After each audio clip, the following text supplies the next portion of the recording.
দিনে একবার হলেও এই দোয়াটি পড়বেন, তাহলে আল্লাহ পাক রব্বুল আলামিন পৃথিবীতে যত মানুষ আছে সেই পরিমাণ সওয়াব আপনার পিতামাতার আমলনামায় আল্লাহ তাআলা দিয়ে দিবেন। মনে রাখবেন, পিতামাতা কিন্তু আপনার কাছে অনেক বড় একটি জিনিস, যাদের উছিলায় আপনি দুনিয়াতে এসেছেন, যাদের উছিলায় আপনি দুনিয়ার এই নিয়ামতগুলো দেখতে পাচ্ছেন, তাদের জন্য দোয়া করতে হবে, নিজের জন্য ক্ষমার দোয়া করতে হবে, মুমিনদের জন্য দোয়া করতে হবে, মুসলমানদের জন্য দোয়া করতে হবে। চমৎকার একটি দোয়া, আপনি শোনার পর থেকে প্রতিদিন একবার হলেও এই দোয়াটি পড়বেন। আল্লাহ পাক রব্বুল আলামিন আপনার গুনাহ খাতাগুলো ক্ষমা করে দিবেন এবং আল্লাহ তাআলা আপনার পিতামাতার এবং আপনার আমলনামায় ওঢেল পরিমাণ সওয়াব আপনার আমলনামায় আল্লাহ পাক রব্বুল আলামিন লিখে দিবেন। বিশেষ করে আমরা কিন্তু পিতামাতার খেদমত করতে জানি না, পিতামাতার সাথে ভালো ব্যবহার করতে জানি না। পিতামাতার সাথে ভালো ব্যবহার করতে হবে, তাদের জন্য দোয়া করতে হবে, তাদের জন্য দোয়া করতে হবে। এই দোয়া আল্লাহ তাআলা পবিত্র কোরআনুল কারীমের ভিতরে নিজেই কোট করে দিয়েছেন যে সন্তান পিতামাতার জন্য কিভাবে দোয়া করবে। রব্বির হামহুমা কামা রব্বায়ানি সগীরা, সূরা বনী ইসরাঈলের 23-24 নম্বর আয়াতে খুব সুন্দর করে আল্লাহ পাক রব্বুল আলামিন জানিয়ে দিয়েছেন।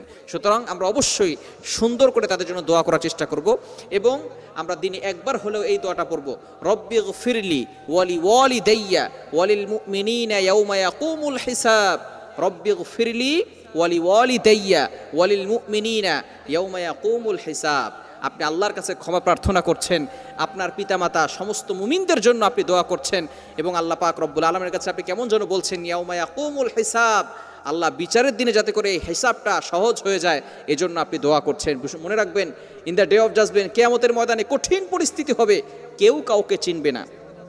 আপনার মা বলেন, আপনার বাবা বলেন, আপনার ভাই বলেন, কেউ কিন্তু আপনার আপন হবে না। যাদের জন্য আজকে আপনি এত কষ্ট করছেন, যাদের জন্য আপনি আপনার সব কিছু বিলীন করে দিচ্ছেন, এই যে দেখেন প্রবাসী ভাইয়েরা 10 বছর 15 বছর 20 বছর ধরে আছেন, সেখানে তারা এত পরিমাণ কষ্ট করে, আমরা তো বাংলাদেশে থাকি যারা, তারা বুঝি না এই পরিমাণ কষ্ট করে তার পরিবারের জন্য। পরিবারের জন্য কষ্ট করে না? একজন স্বামী তার সন্তানদের জন্য, তার স্ত্রীর জন্য কতটা কষ্ট করে থাকে, সারাদিন বাহিরে বাহিরে ঘোরাফেরা করে, বাহিরে বাহিরে থাকে যাতে করে তার সংসারের ভিতরে সুখ শান্তি আসতে পারে। কিন্তু দেখা যাচ্ছে ফাইনালি শেষ পর্যন্ত তার কবরে কিন্তু একাই যেতে হবে।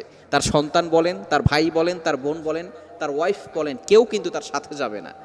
তাকে একাই যেতে হবে, ওই কবরে একাই যেতে হবে, ওইখানে কেউ যাবে না। ওইখানে থাকার জন্য কোনো বাতি নাই, কোনো সাথী নাই, ওইখানে কোনো বিছানা নাই, একাই সেখানে যেতে হবে। হাসরের ময়দানে উঠতে হবে, কঠিন পরিস্থিতি হবে। ওই দিন যাতে করে আল্লাহ তাআলা আপনার আমলনামা সহজ করে দেন, বিচারটাকে সহজ করে দেন, এজন্য বেশি বেশি করে আল্লাহর কাছে দোয়া করা, রব্বিগফিরলি ওয়ালি ওয়ালিদাইয়া ওয়ালিল মুমিনিনা ইয়াউমা ইয়াকুমুল হিসাব। এই দোয়া যদি আপনি করতে পারেন, আল্লাহ পাক রব্বুল আলামিন আপনার যে দায়িত্বগুলো আছে পিতামাতার জন্য, এই দায়িত্বগুলো পালন করার চেষ্টা করবেন, পিতামাতার সাথে ভালো ব্যবহার করার চেষ্টা করবেন, ইনশাআল্লাহ আল্লাহ পাক রব্বুল আলামিন আপনার দোয়াগুলো কবুল করে নেবেন। আল্লাহ তাআলা আমাদের সকলকে এই বিষয়গুলো বুঝার তৌফিক দান করেন।